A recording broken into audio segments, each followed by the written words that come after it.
Assalamu alaikum. We have Adil Khan here with us. Adil is finishing his last year in undergraduate at University of Maryland and plans to pursue a PhD in mathematics. Adil, assalamu alaikum. So tell our students, those who are watching, what kind of hard work they need to do when they're in middle school. In middle school, you're probably taking a math class like algebra, or you start with pre-algebra and algebra, geometry, so those are the fundamentals, and you need to really make sure you know those well, because that's what you're going to be relying on those for the rest of your mathematical career. So by 8th grade, what should you have done already? 8th grade, you should know at least algebra, the fundamentals of algebra, probably up to algebra 1 or 2. Okay, in high school, what are the couple of key things to remember? In high school,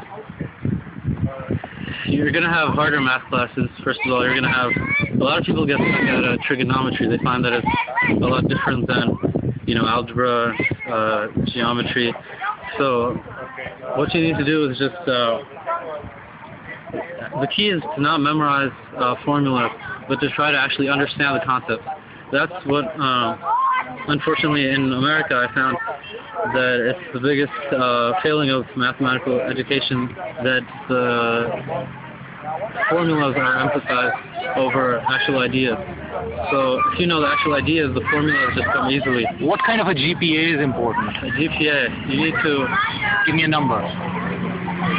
You don't need to have 4.0 necessarily, but you should have a good GPA, 3.7, 3.75. But if my GPA is 2.9, what can I do to compensate for it now? So hopefully at least you have good grades in your math classes if you're going into math. But it's true that a lot of times people who are good at math are not good at, reading, writing. So you just need to get help, get tutoring. And the thing is that colleges are going to be looking at your overall GPA. They don't want just someone who's just good at math. They need someone who can write and express their ideas. Why are you even pursuing pure sciences? It's pretty unusual these days for someone to say, I'm doing a PhD in mathematics. Yeah. The thing is that, like Hazur has said, we need more. We need Nobel Prizes in our Jamaat, like Dr. Abdus Salam. And of course we need doctors and lawyers too, but doctors and lawyers, they can't give us Nobel Prizes in pure science and mathematics and those kind of fields.